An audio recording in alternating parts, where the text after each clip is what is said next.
Happy Sunday, everybody. Happy Sunday. Happy Sunday. How you doing, sir? I'm good. How about you? I'm good. Did you have a good weekend? I did. It's been pretty chill. Yeah, you know, my weekends, I told you my weekends go from one extreme to the other. Either I don't have anything to do or I have 500 things to do. And yesterday was a 500 thing to do day. So that's why I was like, I can't do Sunday. I can't do Saturday. That was fun. It worked for me. Listen, and it's funny because I was like, well, there was only 3 episodes. You know, let's just go ahead and wait. And you were like, I don't know about that. And when I went back, I don't like to double up. Right. Well, not only that, but when I went back to take my notes, a lot happened in 3 episodes. This was actually a really good week. Mm-hmm. A lot happened, and not so much a lot happened with new storylines. Like we didn't really push forward any storylines, but I think a lot happened interpersonally with the characters. Like we got to really, we got to see some dynamics with the people, and I appreciate that. Mm-hmm. You're at the airport. See, Cajun, there you go. You starting early this morning. Good morning. Good morning. We've been giving Cajun a hard time. Well, I've been giving Cajun a hard time in the group chat. If I'm being honest, I've been giving Cajun a hard time in the group chat. Ooh. And he wasn't talking in the group chat, right? I said, Cajun got mad because we keep talking about him, but he was busy, honey. Cajun was busy this weekend. Look at that airport, though. Yeah, how is the airport? Oof. I'm like, I wasn't nervous about flying and stuff before, but with this whole TSA ICE agent thing, now I'm like, that was what threw me. Now I'm like, okay, now I'm kind of side-eyeing getting on a plane right now. So see that man said he gonna send ICE to the airports if they don't come to a conclusion. I was like, you know what? But you know, the thing is, the Democrats have put 7 bills. I mean, not to get political, y'all. We're gonna get into the show, but the Democrats have put 7 bills on the floor to fund. It's not like they're not trying to fund TSA. They ain't trying to fund ICE. It's 2 different things. But I ain't gonna get too political, y'all. We don't want to get too political, but hear him say be safe out there. If you already have a flight scheduled, get there early. Just make sure you have all your paperwork and get there early. That's all I can say. My next flight is in May, so I'm hoping, fingers crossed, I'm hoping that by May, this is all cleared up. That's all I'm hoping that is all cleared up, because, and the messed up thing is my flight in May, I was gonna go after work. Well, I am going after work, but I was going to come home and why is it so dark? I was going to bring my car home and then catch an Uber over there. But I think I'm just going to drive straight to the airport, and I just have to eat that money, because it's cheaper for me to park my car, you know, at my house and Uber back and forth. But I'm gonna just have to eat the money, because I'm gonna just have to go straight from work and make sure I can get there as early as possible. You know. So anyway, you guys, just be vigilant. Get there as early as possible. I'd rather you be on the other side of security and just waiting. Take you a book, take you a tablet. Yeah, Kay just said the line is wrapped around. Yeah, that's crazy. Anyway, we just gonna pray for our country, and we're gonna move on. Let's bring a little sunshine, you guys. Let's bring a little sunshine. So what did you feel about this week? I thought it was a good week. I enjoyed it. It's just one person that had me just like, girl, really, you're doing the absolute most for no reason. But would that be Miss Leslie? It absolutely would be. How did I know you were talking about Miss Leslie? It's absolutely Leslie, because I was just like, what are we doing? And she knows no boundaries. That's the problem with that lady. I think she knows the boundary. I think she doesn't care. Like, I don't think she's oblivious that she's crossing lines. I think she just does. I think that Leslie feels like she can manipulate people to her will. Yeah. You know, I can do what I want, and I'm going to continue. And now that she's one of those people that grew up feeling like, if I were rich, I could do whatever I wanted to do. If I were rich, I could get away with what all the rich people get away with. Like, so now that she has money, I think she's just moving in that space of, I can do whatever I want to do because now I'm rich. And hopefully she's getting ready to start learning that it ain't that easy. I hope so, because this week was a lot. We're going to get into it. So I'm posting over on Instagram for the people to come and come see us. Treese be getting Treese has actually had people from the show drop down in her comments. And I'm like, I need to start. But you know what? She links in with Twitter. And I think a lot of people go through Twitter. Okay. I'm not on Twitter. So but I don't and even when I was like, well, I said, well, I'm gonna go ahead and give in and reactivate my Twitter. Now they're trying to say something about my account has been suspended. So I was like, you know what? Forget it. It's not that serious because I don't know what my account could be suspended because even when I was on Twitter, I was never on Twitter. You know what I mean? Like that's why it wasn't a big deal for me to delete it because I hardly ever went on Twitter. So now you like my account is suspended. Forget it. Don't worry about it. Don't even worry about it. And here's the crazy thing: it was suspended from a new email. It's not even the old email I used to use. I was trying to use a new email to just start a whole fresh new page. How is it suspended? I've never even used this email before. So I was like, forget it. You ain't got to worry about me. Mr. Musk, you ain't got to worry about me. Anyway, oh shoot. Sorry. Are you good? They post on Facebook too a lot, especially not with Andre Fine. So, you know, that's the other thing. I don't really do Facebook. What I said I was going to do was create a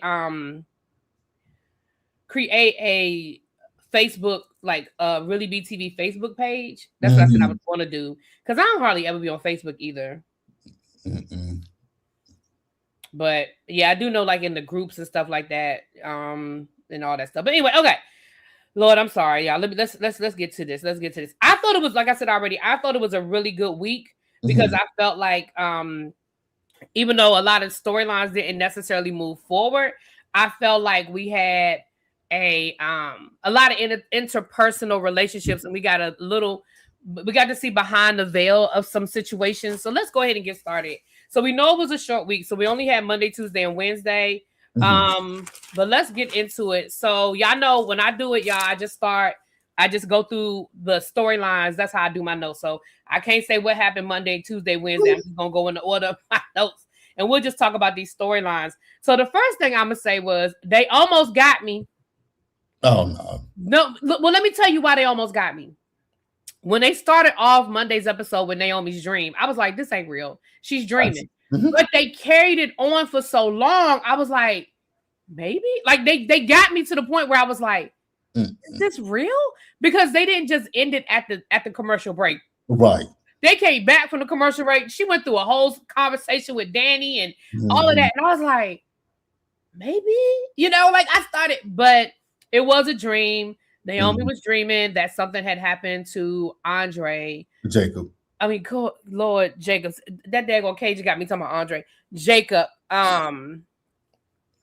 which of course is her deepest fear. Yeah. They got you too, Tim. Okay, I wasn't the only one. They got Kevin too. Okay, I wasn't the only one because again, I think it's because they carried it on as long as they did, which is kudos to them. Because I saw a lot of people who believed it, but I was like, yeah, this is a dream. I'm like, this is too random to just. I mean, that was so out the blue that he left and his cover was like, how would his cover have been blown? My thing was, and the reason why I don't believe it is because no one knows who he is with the exception of Grayson. And I didn't think Grayson would say anything, especially especially after seeing what a bitch that Chief is. I was like, no, he ain't told. I'm gonna say this though. I'm going to say this, and this is a sidebar too. And this kind of goes along with what I just said about what we got this week. Kudos to the writers. I've been giving the writers a hard time the last couple of weeks, but there's so many things that I feel like the writers got right this week. This was a great week for writing. And this is an example. Normally when we have these dream sequences on soap operas, they kind of just do a real quick, this would happen, and then the person wakes up. They carried it on for so long that it did have some of us actually thinking, wait a minute, did this actually happen? Yeah, I can see that. You know, so because a lot of people in the chat are like, you know. Yeah, a lot of people saying they get them. I can see and the acting was really, really good. I agree. Yeah, because her crime was on point. Yeah, I agree. So this was, well, we know that Danny can act. And as much as Naomi gets on my nerves, the character that plays Naomi can act. The writing that they've been doing for Naomi gets on my nerves. Now here's my prediction.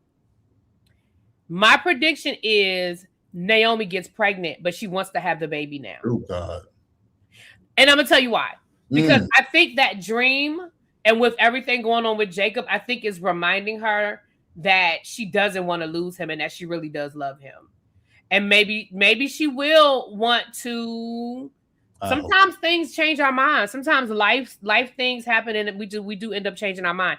I'm not saying she will. I'm just saying I can see it. Okay, Cece agrees with me. Okay. I can feel like that this was the night she got pregnant. After that shit that she put us through last year. Wait a minute. Now he said what she put us through. Absolutely not. Naomi put us through hell. He said not after what Naomi put us through. Hell no. Look, Shiny said the same thing. Lord, not again. Naomi put us through hell to the no. The way that girl was going off about being not even she wasn't even pregnant, but the thought of her being pregnant, hell no. Like I told my best friend, because like it's so funny you say that, because I remember when my best friend was pregnant with my niece. Oh God, it was hell. And I told after she had, I said, girl, don't ever get pregnant again. Never have another baby, because them hormones were horrible. I was like, don't ever get your ass pregnant again. As long as we alive, don't ever get pregnant. And don't you do that again. And it's so funny because when she and her husband got together, she said, I think she said she was giving him to 35. And I was like, huh? She's like, yeah. She's like, I want to give him one. I was like, if you do, them 9 months of pregnant, them 9 to 10 months of pregnancy, you and I, we won't be best friends at that point. We'll be friends, but I'll come back once you had a baby, because no. But yeah, the way Naomi did, please don't write that in the storyline. Or you know what? Our RJS brought up a good point too. Or maybe this is going to push her to open up to him about the BRCA gene. I'll take the BRCA gene over a baby from Naomi. Yeah, I can see that though. I can see this opening her up to the BRCA gene. I can see that. Yeah. Okay, I mean opening her up to telling about the BRCA gene. Okay, so that's how we opened up Monday's episode, which again I thought was really, really great. Now, while this was going on down at the country club, Leslie is meeting with like the top wedding planner in the DMV about a wedding that ain't nobody even proposed to nobody. They just became boyfriend and girlfriend 2 weeks ago. Ain't nobody even thinking about a wedding. So she is planning this wedding for it started off that she wanted to use the country club, but of course the country club wasn't good enough. None of the spaces at the country club were good enough for her baby and this wonderful wedding that she envisions Eva having. Well, while that's going on, Chelsea, Danny, and Kat are planning Chelsea's wedding with Madison. Mm-hmm. Leslie overhears, and basically everything they come up with, she books for the exact same day, which lets us know that this is no longer about Eva as it is about her just being a bitch and sticking it to the Duprees, right? Yeah. That whole situation with Leslie and the wedding planner was over the top. She doesn't know how to plan one, so she stole their ideas. Well, who's telling her to plan a wedding? Nobody. Leslie. Like, and even when she talked to Eva about it last week, Eva told her, I don't need all of that. Like, I don't want a country club wedding. Like, first of all, me and Isaiah aren't even close to that. But if we were, I don't want all of that. So again, it's about her. It's not about Eva. It's not about what anybody else wants. It's about what she wants. Yeah, absolutely. Because both these was stressed out. Right. Now, from a soap opera point of view, this shit was hilarious. It was. It was hilarious. I mean, even down to the event planner just about to pull her hair out, dealing with Leslie. Like, it was hilarious how Leslie, everything they said, Leslie was like, boop, boop, boop. Boop, boop, boop, boop. It was hilarious. Like, rolling a damn napkin because her phone stopped working, so she had to grab the napkins and roll all over the napkins. Right. But I mean, obviously, from a soap opera point of view, you just want to wring her neck. But I wonder if we're leading up to because of course we know they can't afford to get rid of Leslie. But I No. wonder if we're leading up to a maybe some, because the way, and we'll get there, but the way Wednesday's episode ended, I'm wondering if we're leading up to a like Leslie coming up missing and who did it kind of thing. Because she's making so many. I mean, she already had enough enemies, but this week she made. I mean, we'll get to it, but I mean, even Eva is starting to turn. So like, I'm wondering if it's going, because again, we know she's not going to be unalived. Like it ain't going to be, but it could almost be like a who shot JR situation. JR didn't die, but it created a whole who did it kind of thing. You normally see that when people hate the villains, but like even the fans hate the villains. But I mean, with Leslie is a fun villain that we love. We love Leslie. We love to hate Leslie. We love Leslie. That's why I said they can't afford to write her off the show. Like we know that's not. That's why we knew she was never going to jail. At least not for an extended period of time. Like I thought she would get arrested, but I knew she wasn't going to actually go to jail. But I would be here for a sweeps storyline of who shot Leslie. Like I would be here for it. But see, here's my thing when it comes to Leslie that I don't understand. Like you literally took all of Chelsea's ideas for her wedding. How do you know Eva would even like down to the band with that weird ass name that the band had? You got the band. Well, Eva already told her we don't want this. Like, how do you know that Chelsea, not Leslie, but how do you know that Eva would like that? You just literally overhearing them and saying, oh, okay, I think we can do this and I think we can do that. No. And that would be perfect. Somebody wrote in the comments about Marcel, wouldn't it be great if it was a who shot Leslie and we went through all of her known enemies and it ended up being Marcel's wife that did it? A person we never a person that we know exists, but we never met. That writers call me. I keep telling y'all I got great ideas. Call me. I'll come to Atlanta. Not his wife, but that would be interesting. I mean, it's got to be somebody we wouldn't suspect, and it's got to be somebody that's disposable. Because who would miss a character we don't know? We don't even know Marcel's wife. I wonder if we're gonna meet his wife.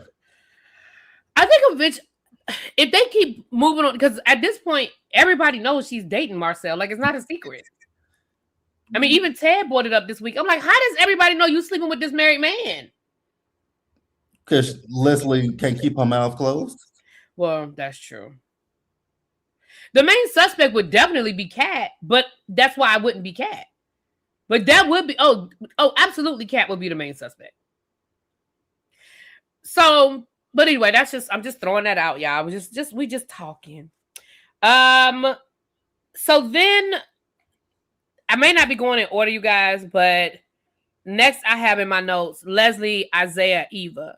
Because once Leslie got kicked out, well, not kicked out the country club, but once, she got confronted, I should say, she leaves the country club and she goes down to Eva's house, which she walks in with her key while Eva and Isaiah are naked on the couch, child.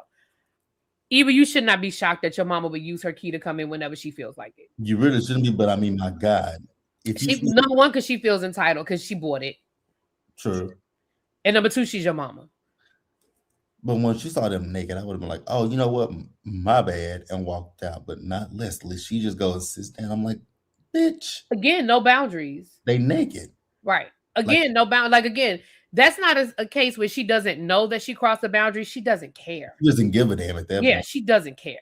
Because when she said I saw it up, down, left, and right, I was like, oh, God, Leslie. Girl, why? No boundaries. I was like, oh, wow. Eva, time for you to change them locks on that door. She absolutely needs to change those locks.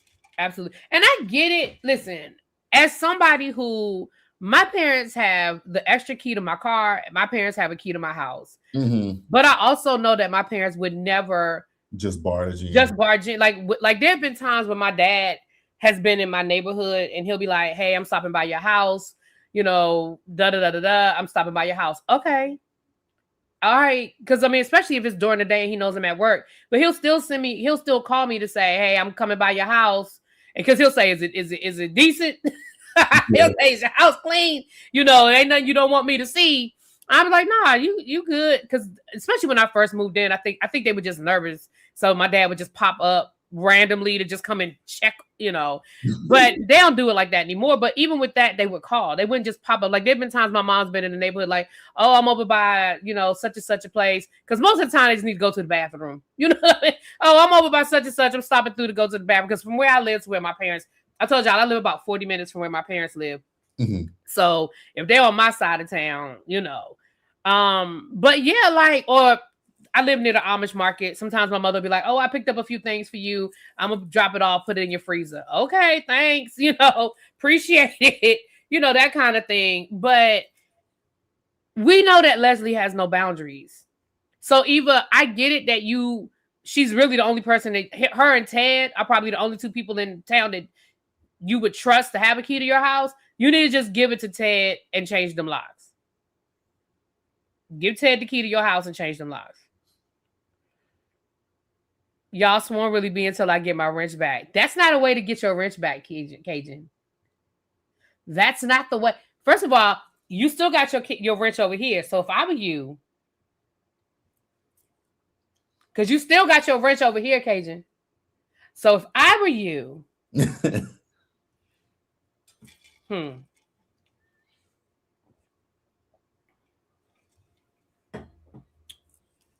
Yeah, that's RJS. What did you think about that when they brought up that whole when she acted like she thought Isaiah was coming on to her? I laughed at her because I'm like, if you slept with your mama's man, you would sleep with him. Like, because he's a good looking guy. He's a good looking guy, nice body. She would sleep with him. I mean, girl, you literally talk about how fine he is. Like you did that with B. Girl, my future son-in-law is so fine. I don't know any mother-in-law that would talk about her son-in-law like that. But even when she asked Eva how he was in bed, I can't imagine my mother ever having that conversation with me. Like, I just don't understand. Under any circumstances, can I imagine my mother ever asking me anything about my sex life? Now, I know most women, a woman may say her son-in-law is so handsome. It's a difference between saying he's so handsome and he's so fine. Like, she puts emphasis on fine. And most women are like, you know, like, this is my handsome son-in-law, you know, but never to the extent that Leslie, again, that goes to her not knowing boundaries. And she thinks every man wants her. Because, I mean, not to get ahead of ourselves, but when she went to Ted's office later in the week, when she slapped her ass with the damn... the breast implant?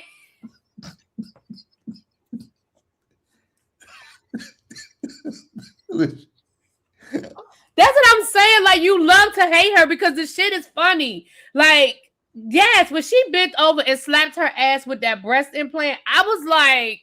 what is wrong with this lady? And I'm with you. I want to know how much of what she does is impromptu. Yeah. Like, I wonder how much of what she says and what she does is not in the script. Because the shit is genius. It's just... because I was like, did she just grab a breast implant? She did. And that's what I was thinking too. Because I remember thinking, wow, they do a really good job of these offices having, like, because that is something you would expect to see in a plastic surgeon's office, or like the different, you know, like, but the fact that they think about those little details, you know, but that was hilarious. Now I did like that. I like that that skirt, that gold. I mean that army green leather skirt was cute. It was cute. It was cute. Did you see the TikTok that I sent you of Andre dancing? Are those the pants you were talking about? No. I thought those were the pants you were talking about. Okay. Oh no, I found the pants that I wanted. Oh, okay. That's why I sent it to you, because I said those look like the pants. Okay. No, my pants. Okay. No, I knew you found them, but I was like, give you a different view. I thought that. Oh no, those are different pair of pants he had on. Oh, those were cute though. I like those pants. They were. Some things he wears I like, and some things he wears that. Some things he wears look Garanimals to me. You remember Garanimals? Mm-hmm. They look real like those shorts they had on him when they played basketball. Like, I was like, that is something you would see. Those look like some swimming trunks that a 5-year-old would wear. Like, where did they get those from? You never purchase them. Right. They said RJS said she'd be ad-libbing. Who would write that?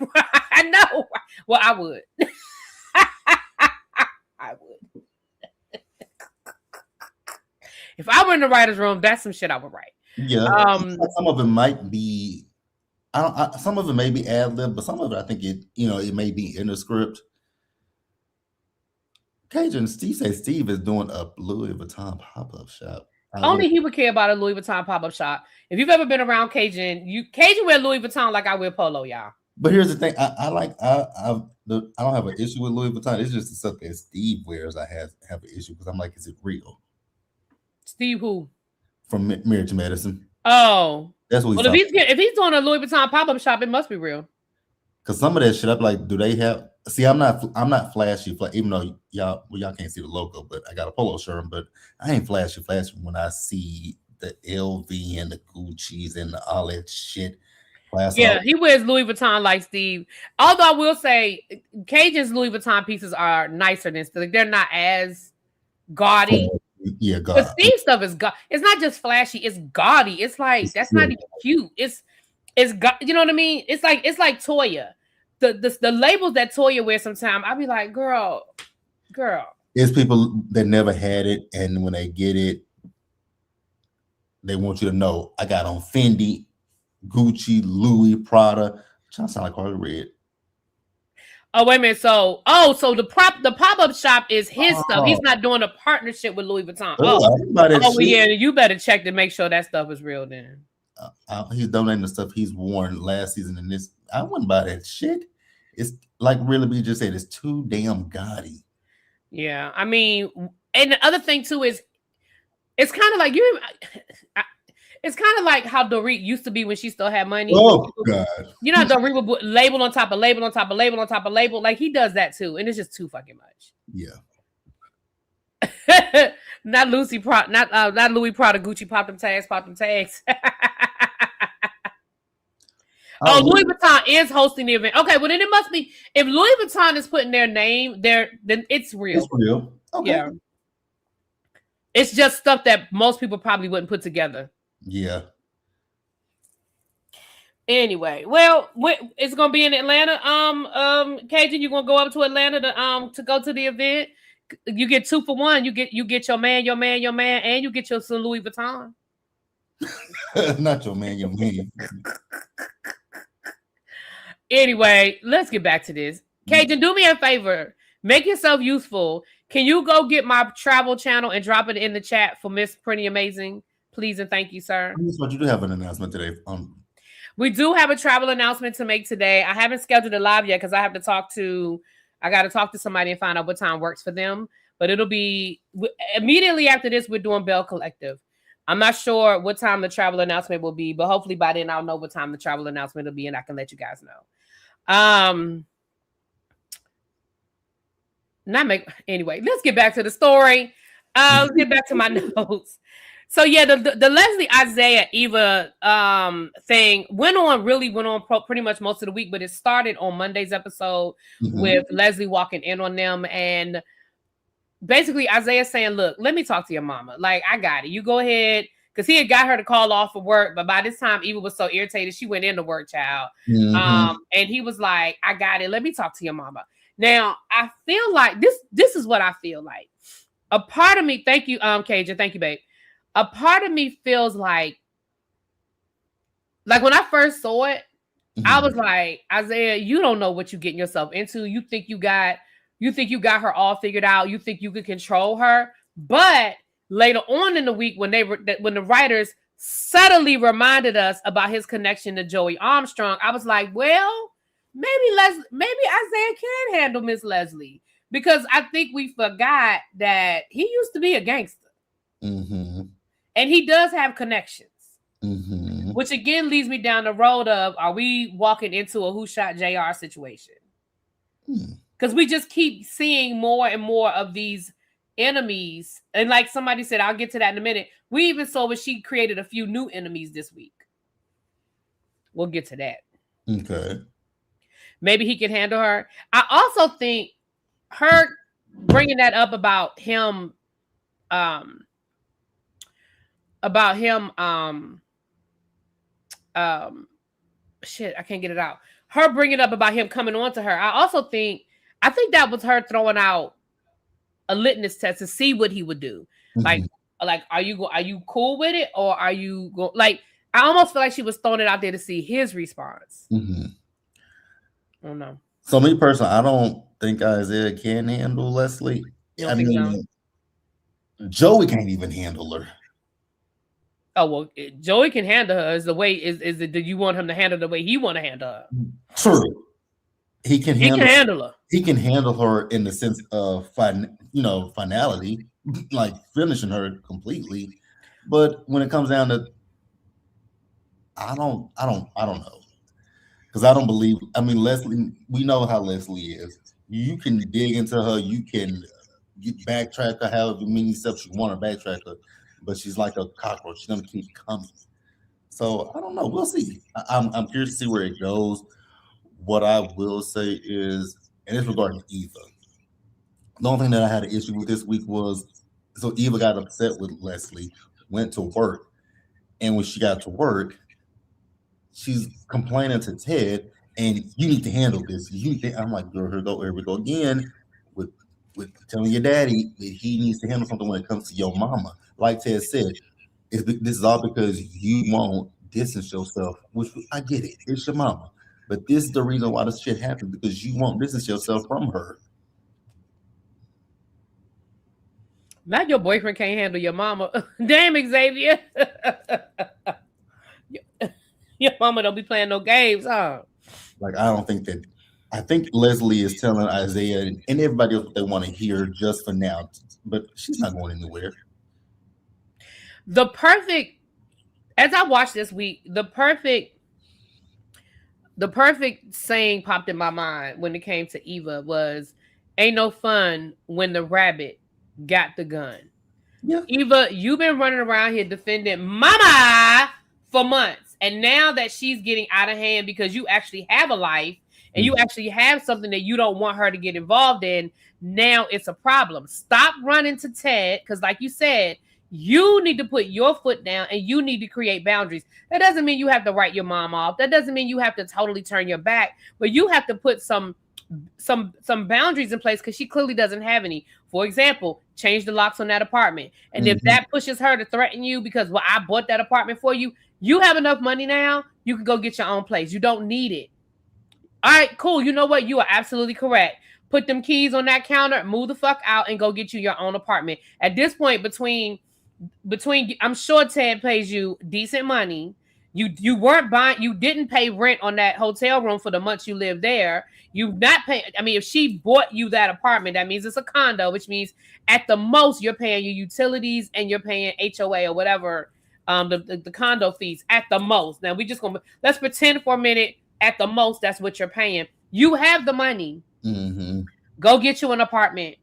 Because at the end of the day, and I know that that's make too much sense, but put those parameters in place. You don't have to pick up the phone when she calls. You don't. You don't. You can see that she's calling and you can say, I'm busy right now. I will call you later. And you can text her. You can send her the voicemail. You have to put those boundaries in place. You said the same thing. Joey can handle her. Oh, Joey can handle her. I think Joey is not doing what Joey wants to do for a variety of reasons. But Joey can handle her. You saw he called Marcel. Yeah, he can handle her. Yeah, he called Marcel and was like, listen, get your girlfriend in check before I have to. Yeah. Like, he's trying. He is trying to show some restraint. But he can handle her. I did catch that occasion. She did say mama like we do. She did. That was funny that she said that. I did catch her when she said that too. Yeah. So you bringing in Ted because like you said, when you bring in Ted and then he doesn't handle it the way you want him to handle it, now you mad at him. No. You're grown. You've been enabling your mom. We've been trying to tell you to put these boundaries in place. Now that it's affecting your relationship with Isaiah, now you mad. Ain't no fun when the rabbit got the gun. Because when she was running around getting involved in Ted's relationship with Shanice, Nicole, and everybody else, when she's running around, like she just had a whole thing with the Duprees, like all of that, the house, all of that. Let her handle it. Exactly. They do. Yeah, a lot of the cast watch. I don't know if they watch my reviews, but they do watch. I know someone watch. Like I said, I know they watch the reviews. I don't know if they watch everybody's review. But yeah, that went on like pretty much the whole week. With that whole situation. But again, I really think that I think Isaiah comes off really like nice guy, whatever. But I think they wanted to remind us this week that Isaiah ain't always been this nice guy, and I think he want to handle stuff with a smile first, but that may not be how things get handled all the way across the board. I can see that. You know, I don't know. I could be wrong, but that's how I feel. Why is this? I feel like it's so dark in my living room right now. Who reviews the show? I only know 2. Oh, it's a bunch of people. You can a lot of people. Yes, a lot of people that just put in Beyond the Gates in your YouTube and see what comes up. Also over on TikTok, people review it on TikTok too. Because it be people that show up on my other YouTube my other channel that I have. I'm like, I don't even know if I watch Beyond the Gates on that channel. Yeah, it's a few people. I can't think off the top of my head, but just put in Beyond the Gates or put in Beyond the Gates reviews in your search on YouTube and all kinds of. And if not, and if you're on TikTok, again, there's few people I follow on TikTok as well. Okay, so next in my notes I have Kat and Isaiah, and then I put in parentheses, is there a history? Did you peep? I don't know if Isaiah, I can't remember which one said it, but one of them said something along the lines of, I can't believe you're jealous, or I had to do that. Like I feel like they alluded to there was a history between the two of them. It was Isaiah who made a comment towards Kat when she thought that he was engaged to Eva. Yeah, because she thought he was getting married, and she was like, I can't believe that. Like, Kat, girl, again, I get it, how you feel about Kat. And again, I accept your reasons. I totally accept how you feel about Kat. But girl, the way you came off at Isaiah was a lie. Yeah, it was Isaiah. You're right, y'all. It was Isaiah that made the comment. So to defend Kat, she wasn't upset about him being engaged. She was like, she said, I can't. She was basically, I remember she said, because she was like, after everything that I've told you about Eva, you go and get engaged to her? Oh no, she was upset. She was upset that she thought that they were getting married. She was upset for all of the reasons. Like, she was upset that Leslie was trying to sabotage Chelsea, but she was upset. No, because she was like, I can't believe you, and right, like after everything, like everybody's supposed to bow down just because you said it. And he was like, look, I know. That's why he told her vendetta against, because he kept saying Eva and Leslie are not the same person, which I agree and disagree. They're not the same person, but there are some similarities. I mean, let's just be real. She is a mother's daughter. Oh yeah. And she went along with her mama in this whole scheme last year to blow up Ted's life. So she has some similarities to her mother. But is she her mother? Is she, Leslie incarnate? No. And I got what he was saying. Like, you have this issue with her. Something that her mama said to her. Let it. Like I said last week, I do want Kat to let this go at some point, but I get why she can't let it go. But yeah, she was pissed off about thinking that they were engaged, but I think she was more so pissed, like, how dare you and Eva and Leslie steal my cousin's ideas for her wedding, everything that she had planned, the day, the backup, even the backup days. Leslie, what you gonna do with the backup days? I want to say this too. I feel like, because Cajun just said we already knew that. I didn't already know that there was something between Kat and Isaiah. I didn't know that, but they definitely, I feel like the writers definitely alluded to, and maybe not so much that they had a relationship. I feel like what Isaiah said alluded to Kat maybe having a crush on him when they were younger. I don't feel like they dated, but I feel like Kat liked him, and he knew she liked him. That's the way it read to me. Again, I don't remember. I should have wrote the exact words down. I don't remember the exact words, but I wrote that in my notes. Like, oh, is there a history there? Because it just seemed like he was like that she liked him. Because even when he said it, her face was, she kind of gave him that. You know how Kat gives that. Mm-hmm. I felt like that. Yeah, I think she had a crush on him. Yeah, that's what I think too, Cajun. I don't think anything ever happened, but I think she definitely had a crush on him.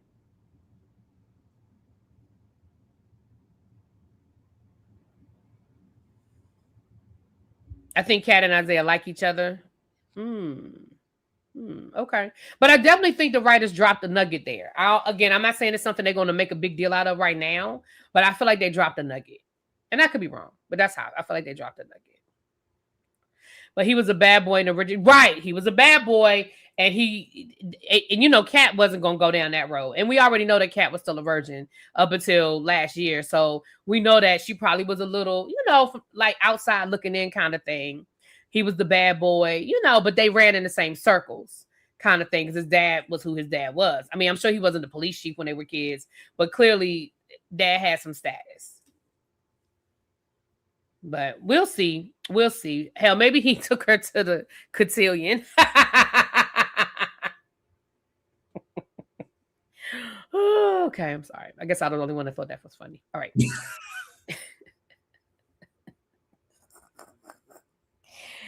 All right.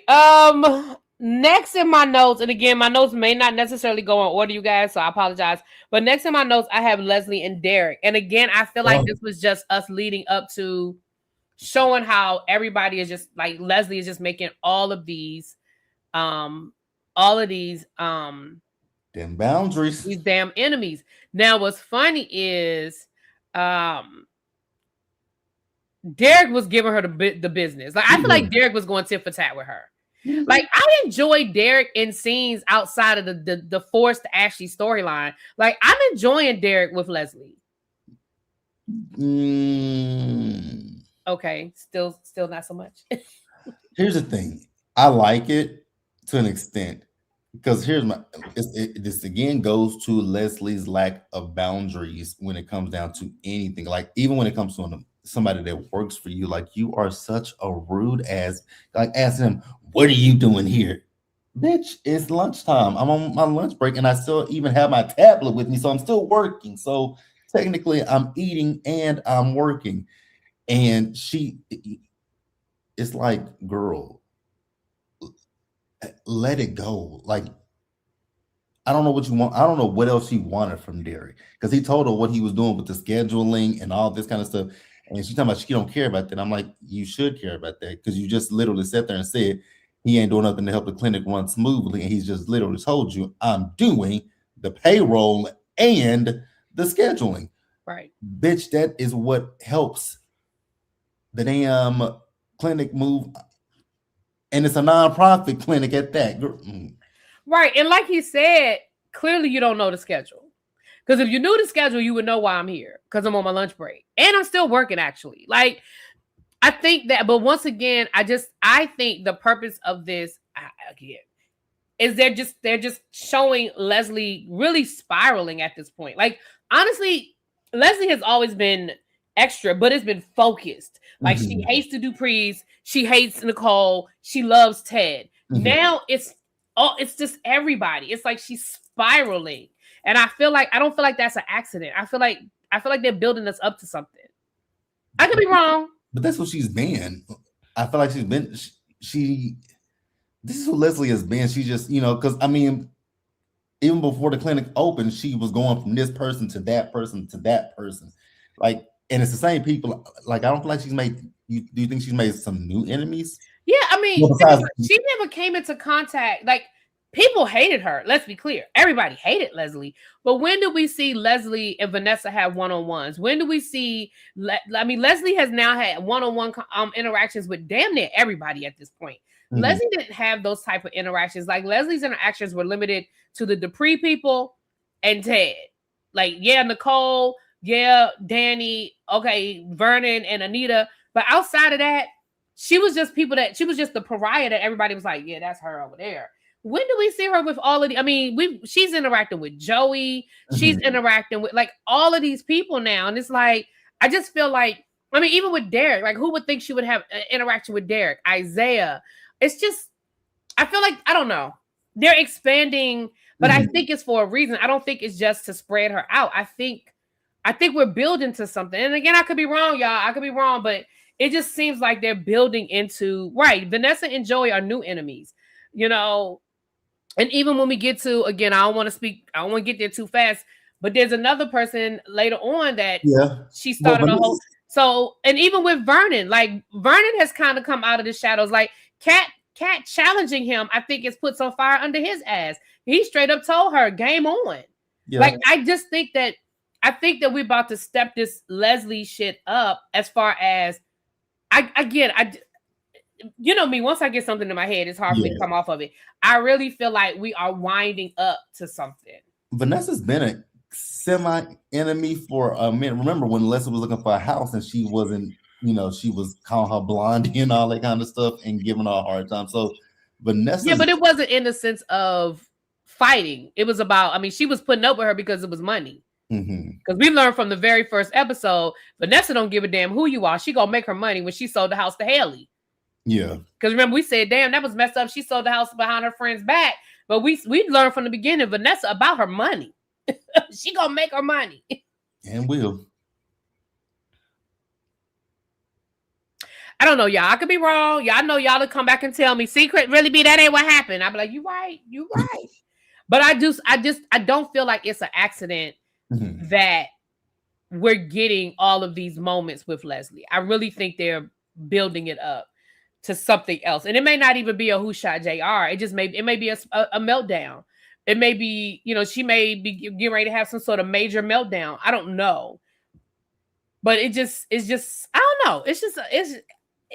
This week just seemed like a lot. The last 2 weeks, because we said this last week, the last 2 weeks with Leslie have just seemed like a lot. And again, it might just be they know that Leslie's a popular character, so they're like, give us more Leslie. Maybe. It could be something that simple, y'all. But I don't think so. What we have to understand about soap operas is that they're already 5 months ahead of us. True. So I just don't think this is an accident. So you got to go back 5 months ago to when they were filming these scenes and be like, yes, the fan base, I mean, Leslie has always been a great villain, but 5 months ago when they were filming this, or 4 months ago when they were filming this, we just got to remember that they're always 4 or 5 months ahead of us. So I don't know. Because what's this, March? I mean, they filmed these scenes probably like in December. Yeah. Because the scene with Haley and Ted, what scene was that when Haley, I can't remember what outfit that was that Haley had on, because she talked about it on her Instagram, and that was like they had filmed that in like November, and that was that scene had happened a couple of weeks ago. So you just got to remember how far ahead of us they are right now. Yeah, they're pretty far ahead of us. So I just feel like what we're seeing right now, we got to go back into where the writers were 5 months ago or 4 months ago. And again, yes, Leslie has always been a popular character, but I don't think this is just we're gonna give Leslie more screen time, because she's had the same amount of screen time as she's one of the stars of the show. We can't deny that. And she's gotten the same amount of screen time, you know what I mean? But all of a sudden, these last 2 weeks, it's just been like in our, like, Leslie. And it's been everybody. Hell, Leslie didn't even got into it with June and the girl and the daughter. I mean, Leslie is boom, boom, boom, boom. It's just everybody now. Equal opportunity child. They should bring in Laura's boyfriend who kidnaps Leslie for Laura. Ooh. I'm gonna tell y'all, look, we're gonna come back around to it. Y'all know my brain, my conspiracy theories when it comes to these soap operas. Because it's fun, because it's a soap opera. And so who cares if I'm wrong? Like, who cares? Now her screen time has increased since she got the money. But she got the money a year ago. Like, Leslie has had that money for a minute. Haley in the pink with the pink boots. Yes, that scene. That was in November. They filmed that scene in November. What scene? No, they didn't. They filmed that scene and it was warm because Ted was talking about that. The guy who plays Ted was talking about how that suit he had on was wool and how hot he was. No, yeah. But that was, that scene. Yeah. Anyway, Correct. Leslie got that money a while ago. Well, it hasn't been a year exactly. It hasn't been a year, but she got that money a while ago. Like, she got that money. The show started in February, so that was a year ago, and then probably about 4 months after that is when Leslie got the money, right? 4 or 5 Let's get months. the money after the Articulates had their concert. So when was the Articulates concert? Like June, maybe? I forget. May, June? It was before. It was. Oh God, when did they get that money? It was somewhere in the summer. Late summer. Okay. It was around the summertime. Okay. So not a year, but it's been like 6 or 7 months. So I guess the point I'm making is we've been seeing Leslie a lot. Like that didn't just start. That's, I guess, the point I'm making. It didn't just start that we started. But even in the beginning, y'all, we saw Leslie was the main storyline at the beginning of this show. We saw it. We have always seen a lot of Leslie. Leslie ran the girl off the road in the first week of the show. We have always seen a lot of Leslie. I don't feel like we've always seen her. Anyway. That's with the wigs. Right, with all them wigs. Right. She had the whole interaction with Nicole on the roof. Like, we have always seen a lot of Leslie. Did we forget about the wigs? Oh shit, the wig. Yeah. You know what I'm saying? Like, we always that, you know. No, you cannot, Cajun. Moving right along. Okay. Aunt Monica McCormick is back. Dr. Aunt Monica McCormick is back. And it looks like she's going to be a major character because we saw this week where, number one, Anita reached out to her and asked her for her help, which we kind of knew was going to happen when we saw her give Anita her card. And then we also saw her have a moment with Leslie as well. Can I say something that might be a little unpopular? It probably ain't unpopular, but it was nice to see Auntie, right? But that, oh God, that wig that was popping her head, I hated everything about that. Listen, we already know that when it comes to Beyond the Gates, the wigs are not always the best. Because look, I wrote this in my notes. I'm glad you brought that up. I literally wrote this in my notes, and yep, it's coming up. It's the next line. But we already talked about Eva and Ted. Eva going to Ted wanting help. But I literally wrote this in my notes. Hey, hairdressing department, take some of them clips out of Eva's fucking hair. It is ridiculous at this point. I don't have a problem with Eva's hair. No, because I thought it looked so much better when it was short. I don't even know if that was all her actual hair when they first. Because I feel like it was her actual hair because it was shorter and the curl pattern was different. But take some of them clips out. That is way too much shit in Eva's hair. She does wear her hair like that now. She does, but look at the length. It's too. It almost reminds me of, and then y'all gotta the I'ma Get You Sucker. I know some of y'all may not know the movie I'm talking about, but I'ma Get You Sucker, where there was a scene with Anne-Marie Johnson, where literally every time they showed her hair was fuller and fuller and fuller. Mm-hmm. And it's like, I feel like that's what we're doing. I feel like every week they just, the hairdresser says, let me just add one more clip. Let me just put one more clip in. It's too much. This week, her hair looked so ridiculous to me. At one point, it looked like it wasn't even when she was with Ted. It looked like it was too, and if you, it's too much. I really feel like they need to, right. I thought it looked better shoulder lip too, DB. And it's so, take it. It's just too much. I'm all here for the natural curly. It's not the natural curly. It's just, right. Don't make me hop after you. It's too much. But and I feel like every week they're like, oh, we need to add more. Oh, we need to add more. No, you don't. You do not. I like her hair. It was just Auntie's wig. I really want them to pluck it a little bit more because you could tell it was a wig. Yeah, they definitely, but I mean, we can go back to the articulates. I mean, we know that, and I feel like it's with the older women in the wigs, but I don't know why, because they get Anita's right. Like Anita's hair has always been on point. Yeah. So I'm not sure why they can't do these older women in these wigs better. Maybe they don't invest in the wigs when they're not on, like, until they become permanent. Like, I don't know, but right, La Queen, it's starting to look matted to me. It's just, yeah. Okay, they don't like Naomi's wig either. Naomi's wig gets touch and go sometimes. See, Cajun, you about to get cussed out. He really is, because he really is. See? Cajun, go sit down. He really go sit down, Cajun. Okay, see, Naomi's hair doesn't bother me as much as it bothers y'all. But Eva's hair bothers me only because I used to love Eva's hair in the beginning, and now I'm starting to really not like it. Yeah, they do. Yeah, they get Cat's hair right too. And Nicole, but I don't think Nicole has a wig. I think Nicole might have pieces, but I don't think she has a wig. But I love Nicole's hair. I've always loved Nicole's hair. Matter of fact, I told y'all I took a picture of Nicole's hair to my hairdresser and was like, I want that. And clearly that didn't work out, but not Cajun was sitting Jesus' lap and lied. Damn. And he would, I believe that. Damn, y'all. Not Jesus' lap. I can believe. Okay, now Aunt Monica, we definitely know we had plans for Dr. Aunt Monica. We saw her back again. We saw her talking to her niece, getting a little more information, a little more intel on the Ted Leslie situation. And then when she took Shanice back to the hospital, we saw her and Leslie had a moment.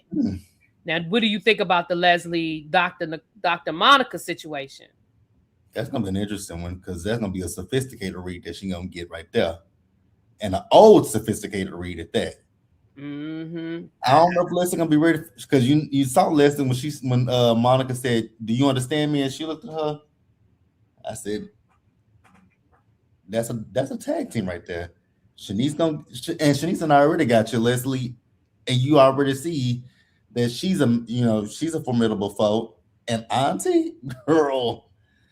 And it's the fact that woman said, all she said was Ted's name, and boom, you said Ted? I was like, Leslie, Leslie. Why? I still don't understand why she's so fixated on Ted. And you sleeping with Marcel. I'd be fine. But I guess Marcel ain't putting it down like Ted did. I guess, child. I guess. Plus, Marcel's not giving her enough attention. He ain't. I wish he would. Well, that's what Joey told him. Go get your woman under control. Go get your woman under control. All right. We already talked about Eva and Ted. Yeah, I think Monica's gonna be a good. I do believe we're gonna see more of Monica, and I do believe she's gonna. Oh yeah. I feel like she's gonna get a job at the hospital pretty soon. Like y'all know how they do that. Somebody's gonna offer her a job, child. She's gonna be working at the hospital. Yeah. Kind of like how as a traveling orthopedic surgeon, she can be a traveling.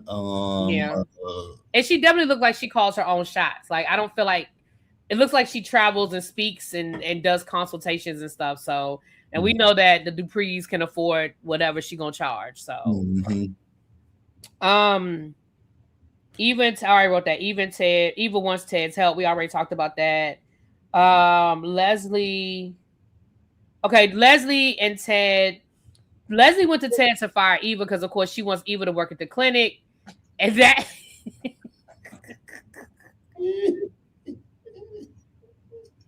Because I still keep thinking about that goddamn breast implant.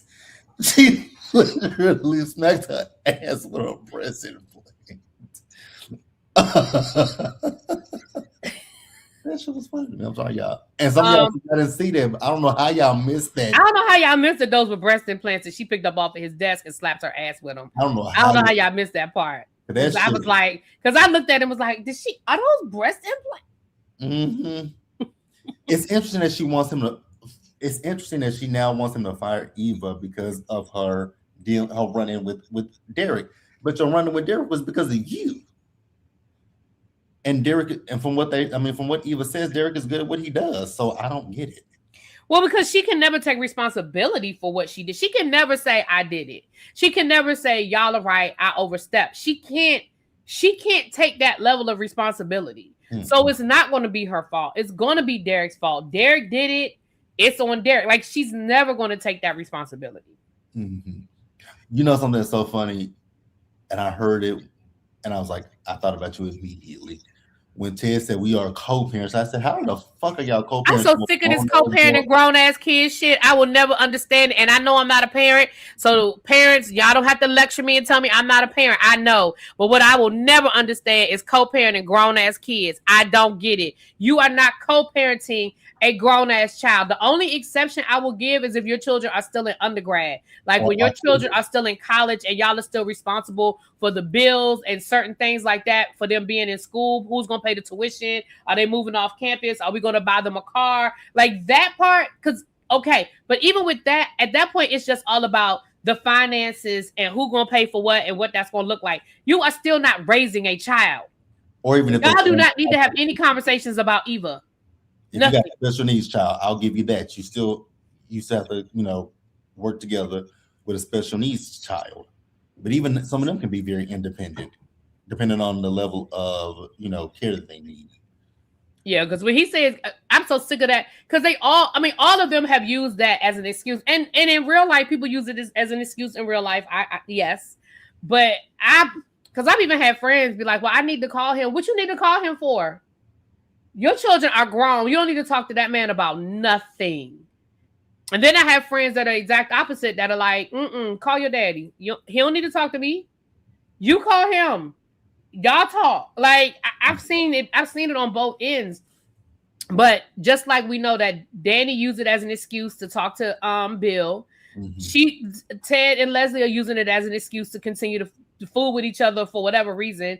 And we know that Ted used it as an excuse to talk to Nicole. Like, we are not co-parenting grown-ass kids. Right, they're planning a wedding talking about co-parenting. Right, like, that's crazy. Yeah, ain't no co-parenting. Right.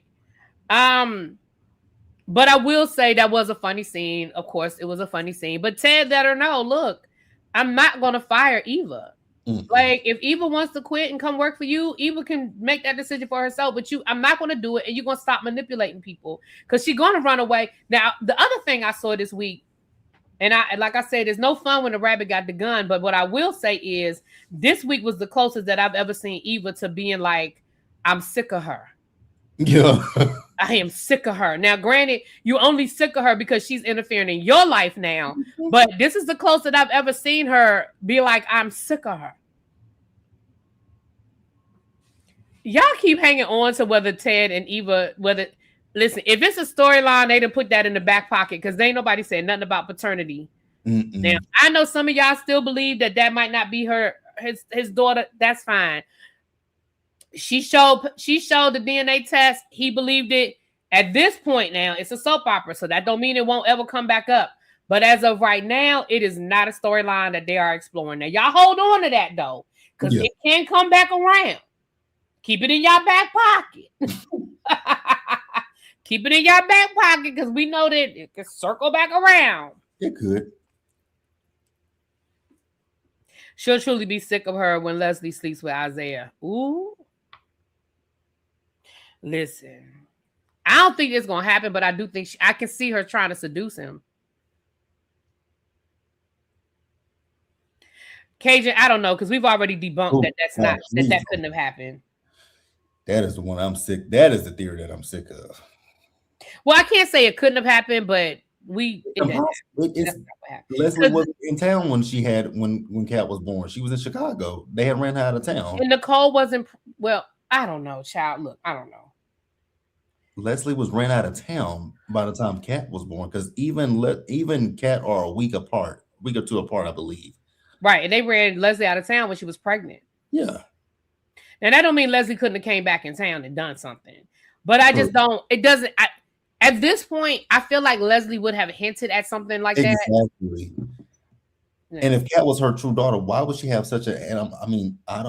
It's not unseen for a mother and daughter to have animosity toward each other, but that's if the daughter comes back to town with a grudge towards her mother, i.e. Erica Kane and Kendall and Bobby and Carly from, those are situations where, the mother and daughter had an issue, but that's because the daughter was given up at birth, but Right, Xavier, that doesn't even make sense. Why would Leslie even give Nicole Eva That has always been her golden ticket. Why would she give away the golden ticket? It makes no sense. that was my biggest thing. I've been asking people for the last year. Even if Kat were her daughter, why would she give Nicole her child? Right. When she wanted Ted and the whole. It will make more sense for her to kidnap Kat and keep Kat, knowing that Nicole wanted nothing more than to have a child. Like, it would make more sense for her to take Kat and keep Kat than exchange babies. That doesn't. The theory, and I know it's a soap opera, y'all, but the theory just doesn't make sense. It never made sense to me because I never understood that. What did Leslie gain from giving her child to Nicole and raising Nicole's child? And Kawale said, "Is it me? I thought at the beginning they were alluding to Eva not being Leslie's daughter. I don't ever remember that. I remember the fans saying that. I don't remember anything on the show alluding to that. Yeah, I remember fans alluding to it because they didn't see, it didn't seem like Leslie had a maternal instinct towards Eva because it was always all about what she wanted and not what Eva wanted. Yeah, I don't remember that being on the show though. I don't remember. I remember the fans thinking that, but yeah. All right.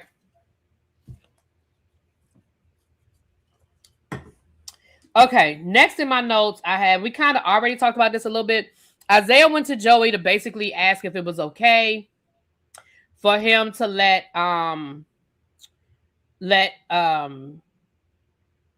Eva know about their history. Mm-hmm. I didn't quite understand why he needed Joey's permission. I didn't either. Because I didn't think it was a secret.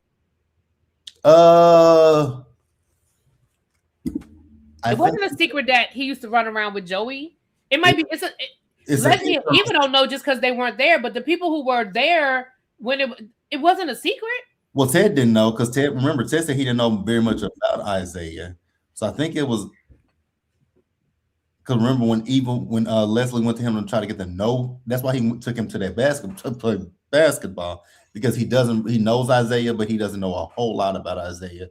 So it may not be a big secret, but it may not be something that everybody knows 100%. I mean, because his daddy know. Yeah, because his daddy know, and try to keep him. I don't know. Cat know. So I don't know, but again, I feel like that was going back to what I said at the beginning about there being some good writing this week. Even though Isaiah is a horrible actor, I thought that the writing was really great. That we saw that interaction because Joey. We have not seen Joey have a soft spot for too many people, but he really has a soft spot for Isaiah. Like that's genuine between him and Isaiah. Yeah. The Joey element is a secret. I think they only knew he was into things. Okay, so they knew he was in the streets, but they didn't necessarily know Joey was a part of it. I got it. Okay, I got that. Okay. His acting is horrible. I'm sorry, Isaiah. Mm-hmm. You're beautiful and all, but that acting is...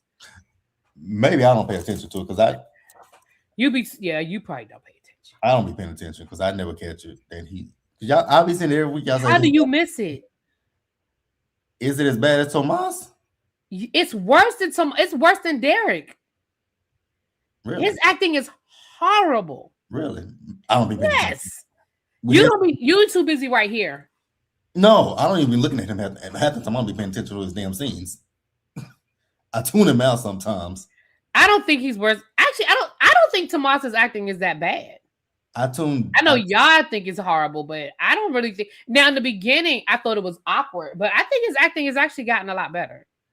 Sometimes I tune Isaiah out. Right, El Michelle, that scene where he was trying to be sexy and it just came off corny when he was like, oh, maybe we could get messy. And he poured the water. I was like... Sometimes I'll be looking at his hair, and I'll be looking at his hair. Sometimes that's I'm like, not even sexy. I think it's his real hair, and I'll be looking at his hair. I'm like, I really don't be paying him that much attention. Not Tomas comes across like AI.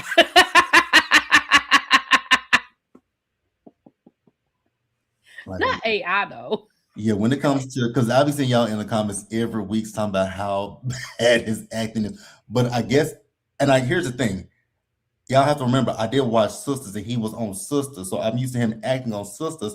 So all the acting is bad on Sisters, and that's why I don't catch anything. Well, now he's around a direct. See, here's the thing, because he acts the same way he did on Sisters, and I did say on Sisters it was terrible, but I got to the point where I was like, okay, I can tune him. I see him come on camera.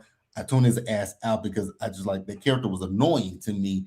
And so I guess it's the same coming over here to Beyond the Gates because I don't pay him hardly any attention. I listen to his scenes, but I don't pay him that much. So on Sisters, all of them are bad actors because they have a bad director that does not make them be good actors. Over here, you're among most of the people on this cast are great actors. Now, there are a few that we've, like Tomas and Derek.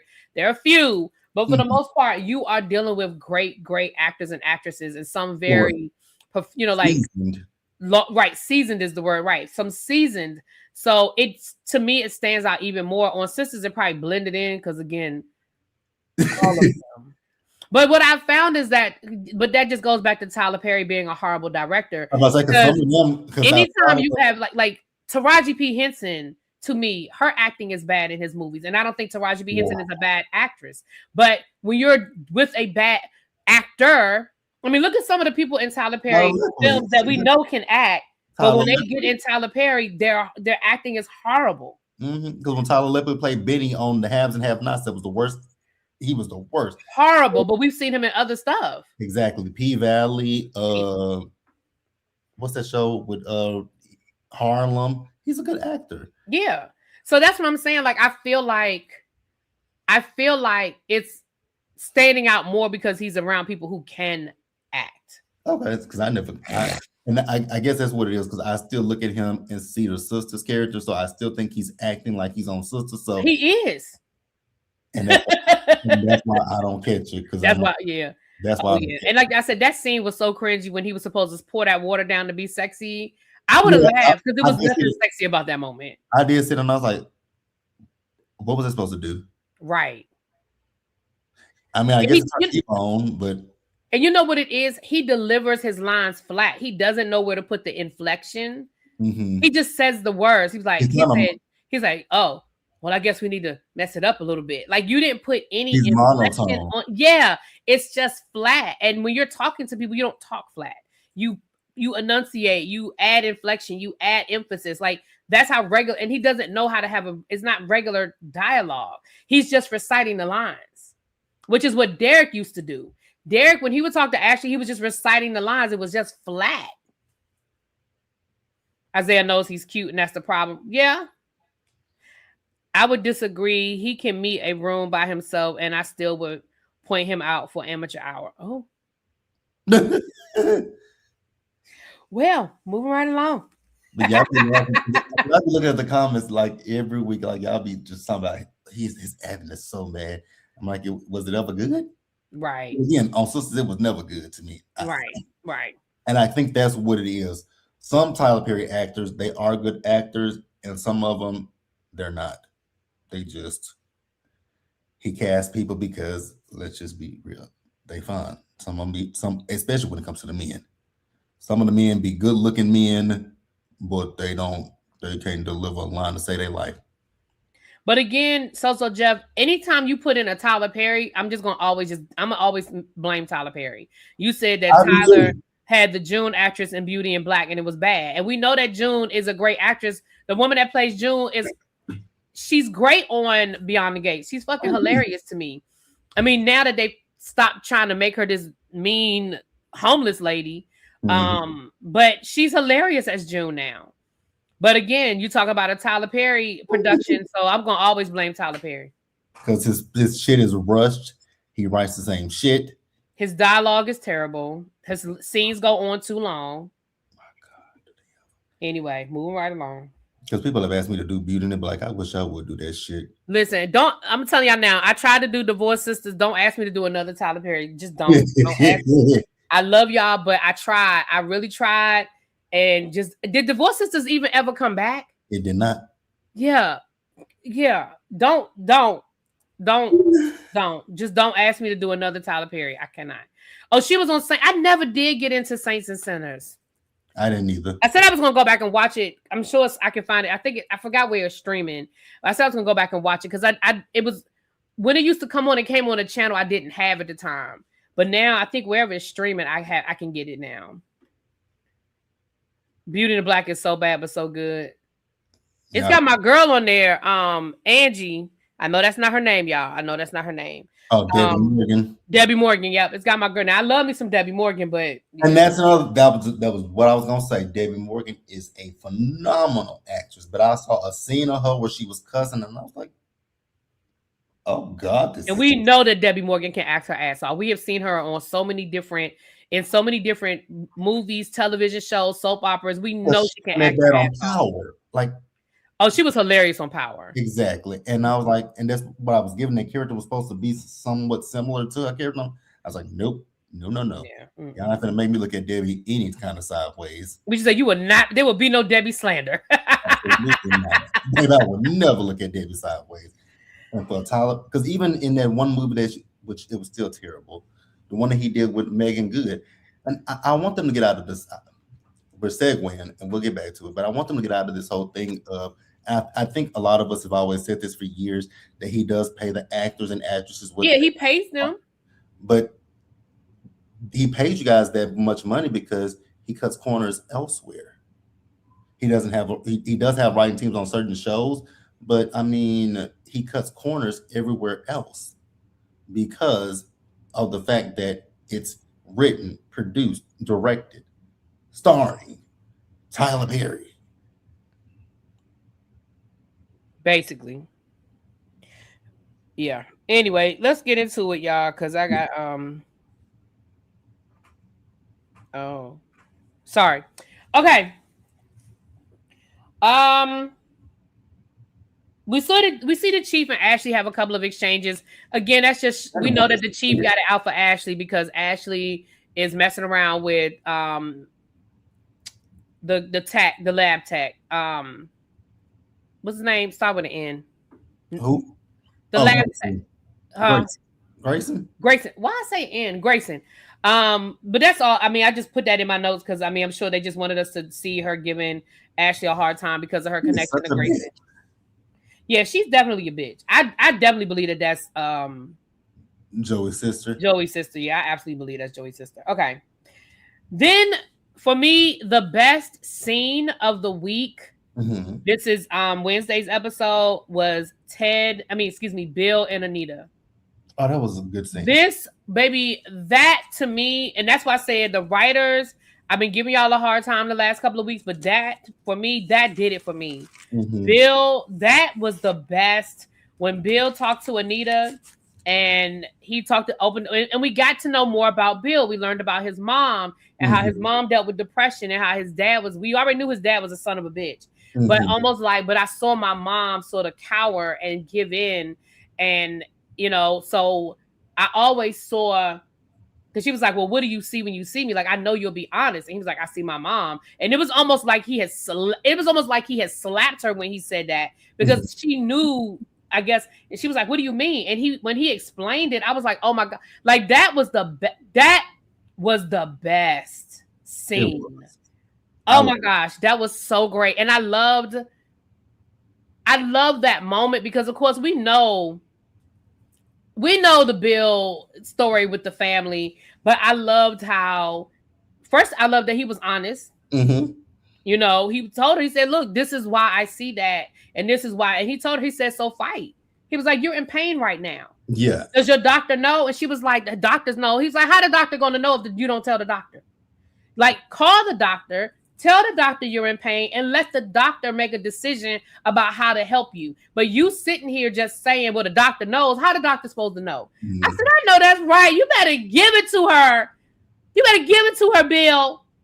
But I loved it. Even afterwards when he came out and he was crying or he looked like he was going to cry and Kat walked in and him and Kat had a moment. And he even told Kat, listen, you still family. If you ever need me, I'm just a phone call away. Like, I felt like that was so great. That was great. So great. But it was great, but it's kind of leading me down back there to that road that we talked about. Of him and Danny. Yes, and I just do not want that to happen again. Because it's kind of like how we both feel about Ted with Shanice, how we don't want Shanice. Even her aunt even asked it, are you worried? Because her aunt was like, do you not want to invite Ted to your mama's birthday party because you're worried that Nicole may want to get back with him? And Shanice didn't answer that question immediately. And that is Shanice's fear. And that's what my fear is with Andre. Because even Danny said it to Andre. She's like, I love how you love this relationship. And I was like, oh, y'all are saying little saying and doing little things that I'm picking up on that I feel like is going to be something later on down the line. And for Bill to be open and honest with it, which I love that scene that he was how open and honest he was with Anita. And I even love how open and honest he is when it comes to Vernon as well. Because remember, we know that he wants, when he looks at Vernon, he sees what he didn't get with his father. Mm-hmm. And then he told Anita about his mom. I was like, okay, I can see the writings on the wall that, because I think Bill is really realizing he fucked up, but he don't want to come out flat. He don't want to flat out say, I made a mistake by divorcing Danny and getting with Haley. He doesn't want to say that, but again, I think the writings are on the wall when it comes to that. But again, I like the scene absolutely, and I love that because even when it came to Andre, when he was talking to Danny, he was like, Uncle Ted still looks at your girls as his nieces, and the same with Bill. He still looks at Kat and Martin as his niece and nephew. Yeah, he even said that. I mean, because remember, these people have been in each other's lives since before these kids were even here. So they watched the kids grow up. They were there from the beginning, through the pregnancies, through the miscarriages, through all of it. So yeah, it's a lot of history there, and that doesn't go away. But I understand what you're saying. You just hope it's not taking us back down that road of the Danny reconciliation. Listen, I told y'all from the beginning, and I stand by it. I think eventually Ted and Danny get back together. I mean, Bill and Danny get back together. I just hope that we don't care about Haley, but I hope that that Andre doesn't get caught up in it. Yeah. Now I wrote this in my notes. It may not be a big deal, but when Eva and Isaiah sort of linked back up, and Isaiah was like, "Look, I told your mom we could go ahead and keep one of those dates, know," and she was like, "Okay, but my mom, like, she's going to expect a wedding." He was like, "Well, when a year rolls around, that's a long time. We'll just have a party. Like, it's no big deal." And she was like, "You forgot I don't have no friends." And he was like, "Okay, well, fine." And he was like, "You got a year to make friends. And if not, we'll turn it into a fundraiser for the clinic." This goes back to, I feel like Isaiah thinks dealing with Leslie is too easy. And Eva is like, "Yeah, okay, you think it's going to be that easy. Okay, cool." But I also think that Isaiah keeps something in his back pocket. Like, the character Isaiah, not the actor. And Cheap 88 brought up a good point. I mean, Cheap 83 brought up a good point. This scene with Anita and Bill is a total contrast to what we just got finished talking about with the acting. That was great acting. Even with Bill and Kat, that scene, no words needed to be said. She walked in, she saw the look on Bill's face, she started crying, he embraced her. Like, they didn't say a word. That is great acting. We felt it, we saw it. People in the chat said they were crying. Like, that was just great acting. And again, I love how we are getting raw Anita, no makeup, no frills, no thrills. Like, she looked like she's going through chemo. She looks like she's sick, and I love it. That's great acting. Anything more you want to add to that? Okay. We already talked about Dr. McCormick versus Leslie. We already sort of talked about that. Leslie in her house. She is such a bitch. To that damn, was it a grudge? I'm like, damn. That woman looked at her. I was like, lady. Baby, she just knew she was going to get over till she saw that woman walking there. Lady, run. That's all I'm going to say to the lady. Run. Baby. But hold on, y'all. Y'all ready for me? This the conspiracy I told y'all I was going to give y'all later. Are y'all ready for me? Go for it. What if the inspector... Now, we already know the inspector is working, that Bill got the inspector on speed dial. What if the inspector is Marcel's wife? Okay. But she was hella rude to that inspector. Oh, she was absolutely hella rude. But what if, come back later, we find out? Because it's a soap opera, y'all. What if that's Marcel's wife? Talking about Miss Inspector. Baby. And all that over an inch. It was so funny. It was so funny. It was only an inch. But it's kind of like what Vernon said. As much as she, takes an inch, now Yep. inch is a problem for her. Right. Go figure. That would be great writing. Right. Wouldn't that be great if we come to find out that that's and again, remember, not so much because she knows that Leslie is sleeping with her husband. She just knows that Bill called in a favor. Mm-hmm. But would that not be great if that ends up being his wife? That would be good. Because then she really got a reason to have a problem. Mm-hmm. Anyway. But that was hilarious. And once again, Eva is there trying to smooth it over. And her mama just won't let Eva be great. Mm-hmm. And that's what I said. This week, we saw more and more this week where Eva is over it. Eva is tired, As she should be. I mean, Leslie is a pain in the ass. Oh, beyond a pain. Beyond a pain. But that shit was funny. I'm like, how do you expect to get something done and you're rude to people? I don't like. I've never understood. That's the one thing in life I've never understood when it comes to like people who are rude to people who are doing a service for them. I'm like, how are you rude to someone who is doing a service to you? Like, did nobody ever teach you all that?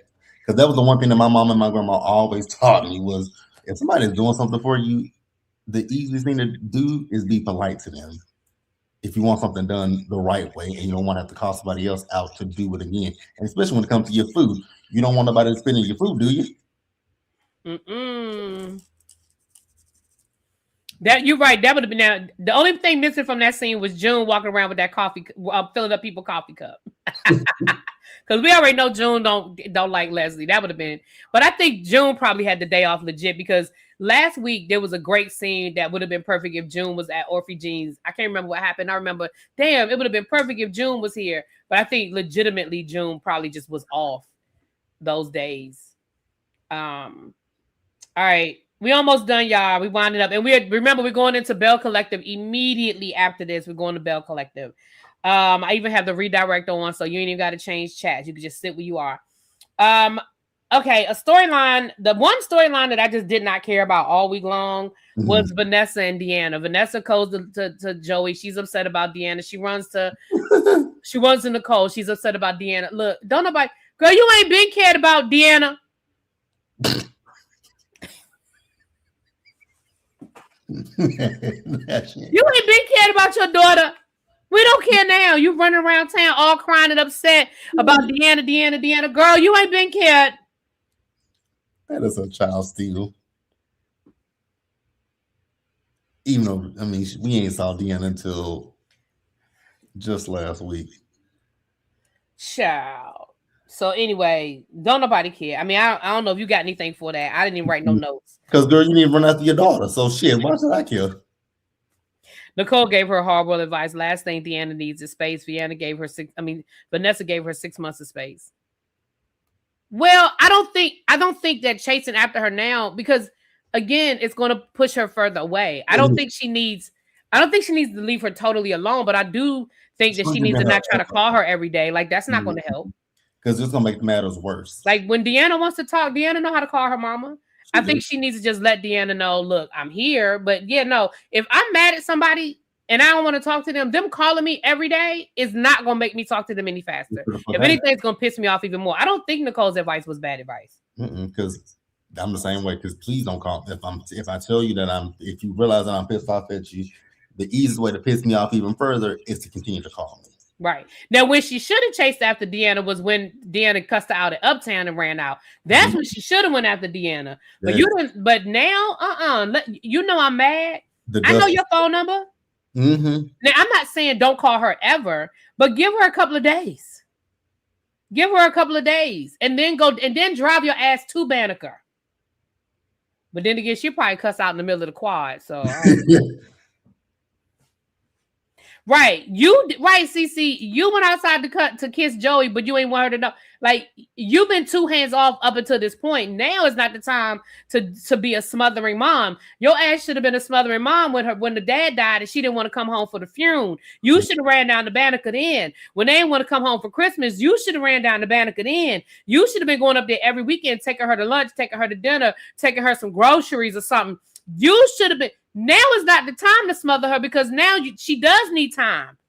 She really do. But when she needed you to be a smothering mom, you was too busy chasing Joey ass all around. Yeah. That destination trips with fake Tony Soprano. Right, she gonna cut you in front of her sorors. Yeah. You should have been down at Banneker back in November or whenever that child. Y'all know my timeline is off. Whenever Doug died, that's when you should have been down there. I know she didn't come home for Christmas. You let her go to skiing. You should have went and said, well, listen, I understand you want to go vacation with your friends, but you coming home for Christmas and then you can fly out the next morning. Mm-hmm. But I need to see you for Christmas. We got as a family, we need to be as normal as possible. I know it's going to be hard. If we don't want to celebrate at the house, we can go get a room somewhere. We can go find a nice Airbnb or something. If coming into the house is going to give you too many memories, but we're going to spend Christmas together. Now you can fly out the next morning. That's fine.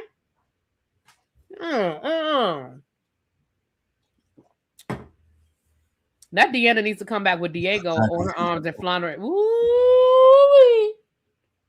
No, I don't know about that. Okay. The second storyline that I don't care that much about, only because it's just getting old for me at this point, is Nicole's love triangle. Yeah. So first it was Colton being jealous. Now it's Kyle being jealous. Is it me? Or do I feel like Nicole gave Kyle a little bit more than she gave Colton? Way more. Because I don't feel like what Kyle, what's his name? Kyle? Yeah, Kyle. I don't think Kyle did anything more than what Colton did. He sure didn't. Like, I mean, he came in and asked for his watch, and yeah, they was making a little digs at each other, but so that tells me that she's leaning towards Colton. That's what it tells me. I hope not. Please don't. Girl, please don't do it. No. He did show his slip. Now, don't get me wrong, Kyle sort of lost some cool points because up until this point, he was kind of playing it cool. He did show his slip, but I don't feel like he did anything worse. I'm not mad than what Carlton did. I'm not mad because of the simple fact that Carlton has been trying to get a rise out of Kyle, so I wasn't really upset. Right, he took that. He took that man's head off down to the basketball court. Like, I don't think so. Yeah, so I wasn't really mad at it. Yeah, she got a little too much dip on that chip. Yeah, I mean. By the end of it, we saw they were back in good graces. He gave her a key to his apartment. Again, I thought that was a little bit much. I understand that you were like, well, I'm not expecting it in return, but I feel like you were doing a little too much to get back in good graces. Like, you ain't got to. Why does she does not need a key to your apartment? He deserved that energy because it proves that he's deceptive. How do you figure he's deceptive? I think he was just being petty. I don't think he was being deceptive. He was petty as hell. Yeah, he was just being petty to me. I don't feel like that's any different than what Carlton was doing. Because let's not forget, Carlton lured him down to the basketball court with that whole white man can't jump attitude, thinking he was going to whoop Kyle's ass. Like, oh, you a white guy. You don't know how to play basketball like we know how to play basketball. He really thought he was going to whoop Kyle's ass. And then he realized, oh, shit, this white boy can jump. You know what I mean? Like, now, the difference is Nicole didn't see all that energy. But Carlton was giving... I don't think Kyle was being deceptive. No, he was just being petty as fuck. Because he left his watch. He went to her office to get the watch. He saw that Carlton was there. So he was like, oh, let's stick it to him. Where did you find it at? She's like, you know where I found it at and how I found it. So let's leave it at that. But it wasn't deceptive. It was just petty as fuck. Right, the Crescent Diva. What guy's giving a woman a key to their apartment for casual sex? Like, he was doing too much. But I don't think that made. I mean, Cheap 83 says we know she's dating both, but Kyle gloated about sleeping with Nicole in front of Carlton. He put Nicole in a bad position that made her look bad. Okay, but that's on her. I mean, I'm sorry, she the one sleeping with both of them. I'm sorry, that's on her. Because the reality is it wasn't like he waited for Carlton to be in her office. He was coming to her office anyway to get his watch. He did need his watch. But yes, once he got there, he saw Carlton. He was like, oh, watch this. Kyle is pretending to be Mr. Gentleman. He's just as grimy and hides it. I don't take it as grimy. I take it as he caught feelings. I think he's catching feelings for Nicole. I think like he said, and he admitted that to her. He was like, look, I get it. I'm not asking you to change what you said. I agreed to the casual sex, but I didn't think that I was going to start liking you as much as I do. But I respect your boundaries, and I was wrong. Like, I don't think that's making him grimy. I think that's making him somebody that's catching feelings. Let's be clear. Women do it all the time. A man will tell a woman, I don't want anything serious. I just want, I'm cool with where we are. I'm not looking for a girlfriend. And women will catch feelings and want to change the rules. That's all it is. I don't think that makes him deceptive. I don't think that makes him a bad guy. I think he's just catching feelings for Nicole. But that's how I took it. Y'all might have took it differently. That's how I took it. I took it the same way. I didn't take it as him being grimy. Because again, what did he do different than what Carlton did? Other than he didn't do it in front of Nicole. Carlton let Kyle know that he was sleeping with Nicole. He made that very clear. Hell, he didn't do it in front of Nicole. But even if you take out, if you switch the roles, not Carlton and Kyle, he did it with Ted, her ex-husband. Carlton, that is. Carlton. Yeah, right. Carlton let Ted know that they were sleeping together. So again, I don't see where Kyle. The only difference is, yes, he did it in front of Nicole. But if anybody, I think Carlton is the one being grimy. Because let's not forget that Ted is his what? Business partner / friend. Yeah.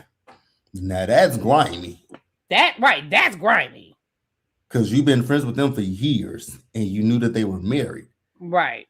That's the grimy one. I don't see Kyle as grimy. But that's maybe I'm like Harold said in the comments, like viewers are split.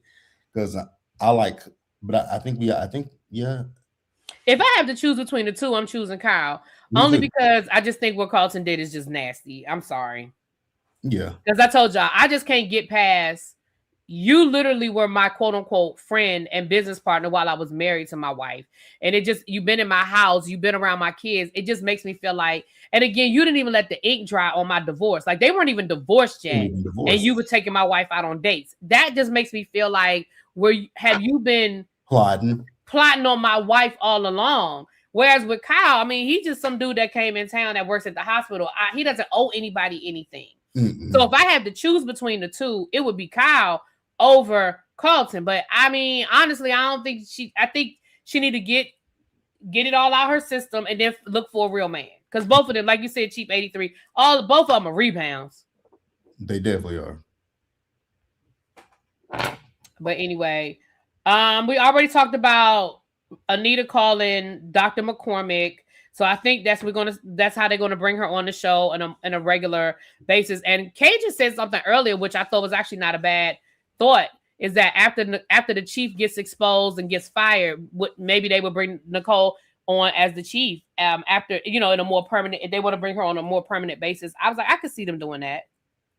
I can. If they want to bring her on the show and let her stay on the show after Anita gets over her cancer. You know what I mean? Now Nicole needs to find her some cuddle buddies outside the gates. Maybe. Wait a minute. They keep hinting that it could be either Kyle or Carlton involved in the ring, but I think it's Carlton because he has all these random out-of-town trips for his imaginary niece. Now that's interesting. That's an interesting thought. It is.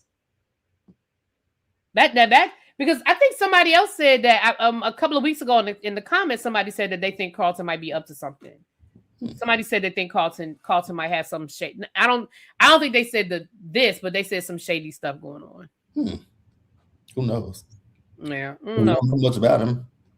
Yeah.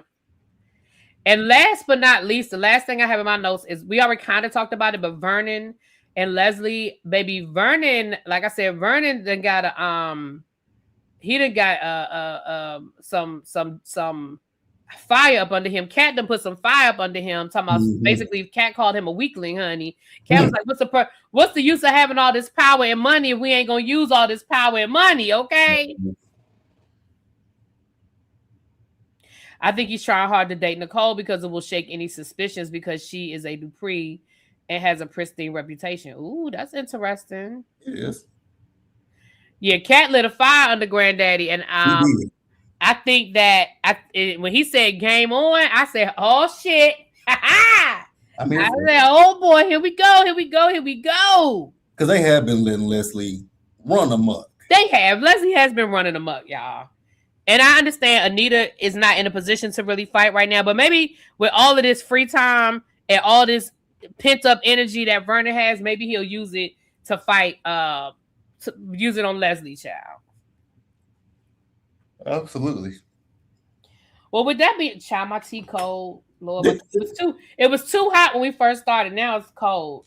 I can feel it. It's cold. But anyway, because I remember I just poured it right before, so I was letting it cool down, and I forgot all about it. But either way, with that being said, y'all, that was last week again. It was only 3 episodes.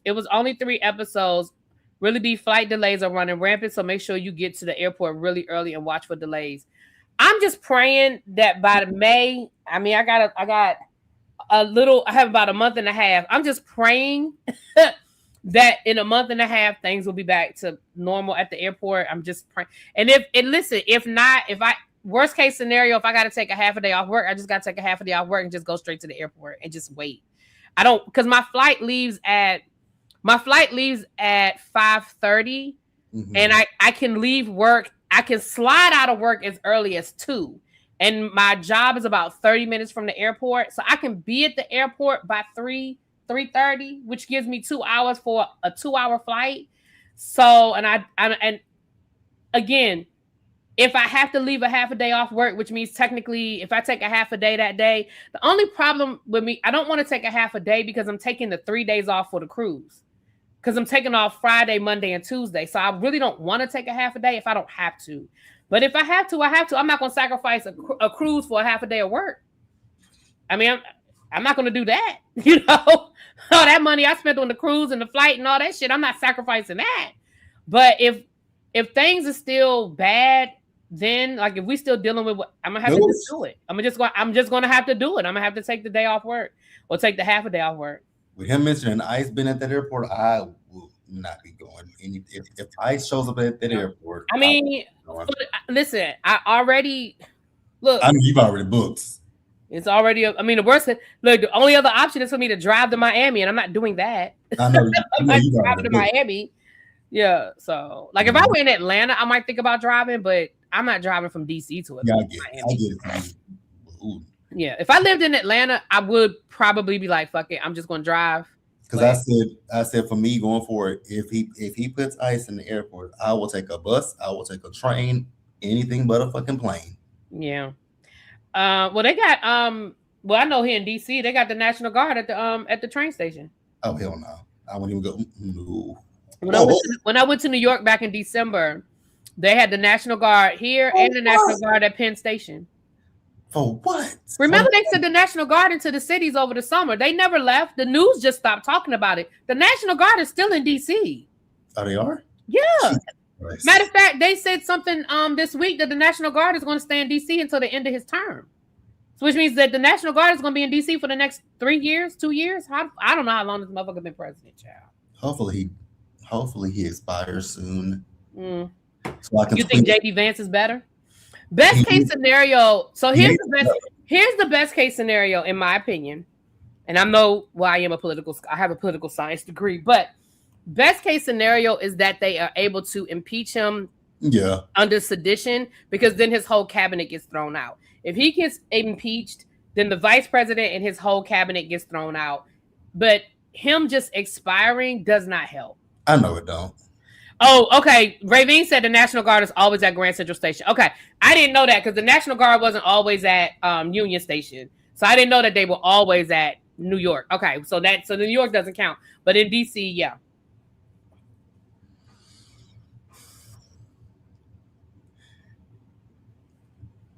Moving right along. So that was pretty much it, you guys. Mm-hmm. Next week, I'm not sure what time next week because I have stuff to do. I have stuff to do next Saturday and Sunday. So if we go live, it would probably be if JB's available, it would be Saturday afternoon. But I think Sunday is a wrap for me because next Sunday is Palm Sunday, so I'm going to church. Mm-hmm. And then after church, I have a sound bath that I'm doing. Mm-hmm. And then we're going out to eat. So I don't know what time I'm getting home next Sunday. Okay. But Saturday I'll be home in the afternoon. Okay. I'm getting my hair done, and then I'm going to lunch. After lunch, I'll be home. We can play by ear. Yeah, we'll play it by later on in the week. So we'll let you guys know. And worst case scenario, JB will just do it. He'll do his review, solo next week. Worst case scenario. Yeah, we can play by ear. It don't. Yeah. I should be next Saturday. I don't have nothing planned. So. Do we have a full week this week? Because it's still the tournament. We still might not have a full week next week. I think I was looking at the guide on my phone. It looks like next week is a full week. Okay. I think. It's probably a full week because they don't have as many games next weekend. Mm-mm. Yeah. You cannot, Cajun. You cannot. Anyway, we can get out of here. So I'm going over to Bell Collective. The redirect is on. So if you want to hang on for Bell Collective, you don't have to wait. I mean, you don't have to do anything. What's going on to you? Ooh. I said to you, Lord. What's going on with you? With me, what's going on? So I am playing catch up on Married to Medicine so that I can do the reunion tomorrow. And I don't know when this is going to happen. I said on my community post that I'm going to wait to the end of the season to do this, but I don't know. Because this past week's episode of Chasing Atlanta, I want to talk about it, but I don't know. We may wait to the end of the season to talk about Chasing Atlanta because I got a lot of thoughts and I got a lot of opinions. Baby. A lot of thoughts and a lot of opinions about, especially from this past week.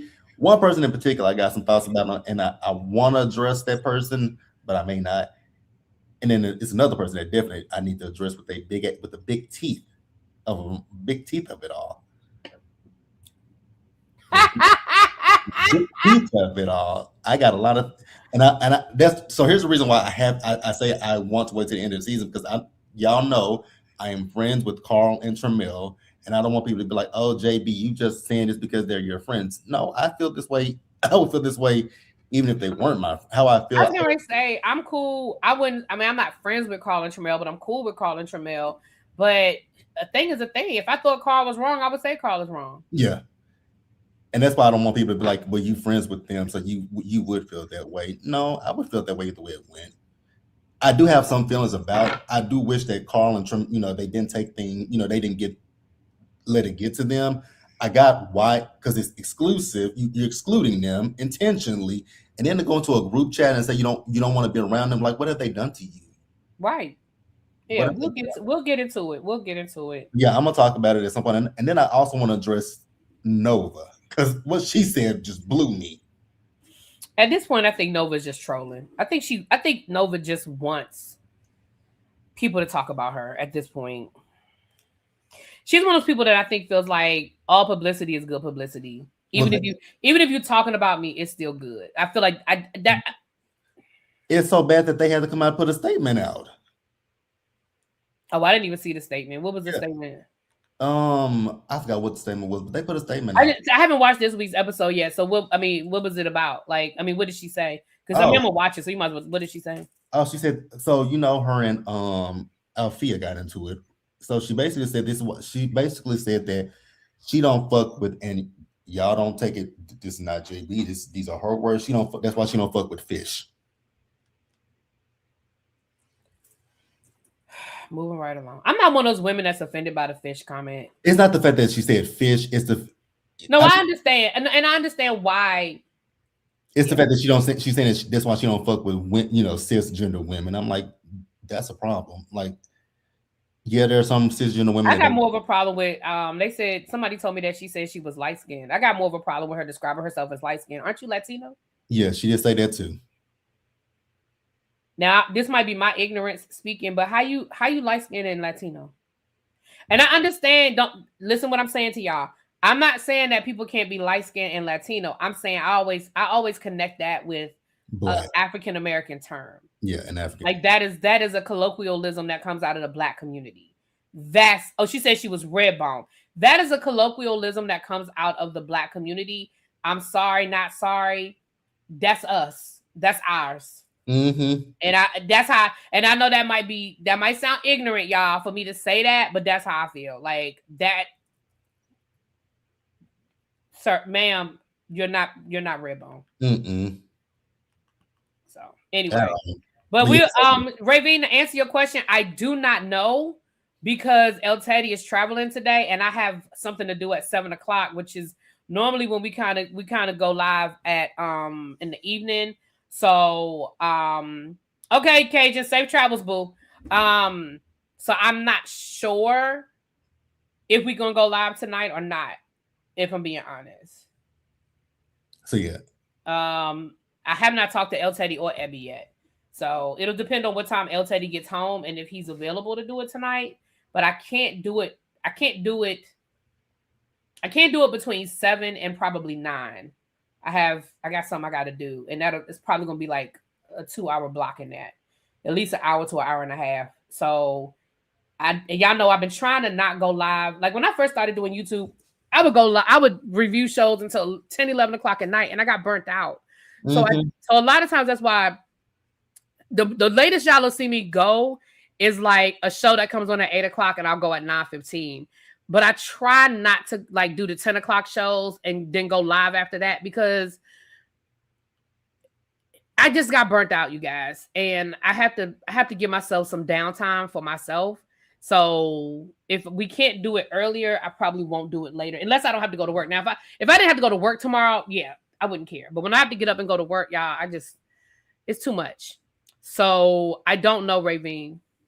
I think it's my week to host it too. So matter of fact, I'll text them when I get off of here and find out. But yeah, I will talk about it at some point. It's just not I just don't know when it's gonna be for me, but I will definitely discuss it. That's why I strayed away from this season, because of our, me being friends with them too. So, yeah. But after seeing how Big Teeth has treated, especially talking about their age, it's like you're gonna want to be their age one day. So oh well, she's so ignorant, child. I don't. When people make age jokes, I think age jokes are probably the most ignorant. When you're young and you talk about how old, and we've all done it. Like when I was young, I talked about old people. I get it. But now being on the other side, I'm like, baby, you will wish to see my age. Exactly. You will wish to see and baby, I look good for my age. I do not look my age. And then she keep talking about they roommates. Girl, in this economy, I would prefer to have a roommate. Okay. Again, never mind. I'll save it for the live. With that being said, you guys, y'all just make sure y'all to subscribe to JB. Keep y'all notifications on. Same over here. And with that being said, you guys, we go. Oh, you said, girl, you better go, CC. You better go. Yes, I see that. I see your profile picture, and no, you do not. From what I see in that profile picture, no, ma'am. Yes. Don't give it. Okay. With that being said, y'all, I'm about to be out of here. I'm about to head on over to Bell Collective. We're a little late on Bell Collective, but they'll be all right. We're on our way. All right, y'all. Talk to y'all later. Bye. Bye, y'all.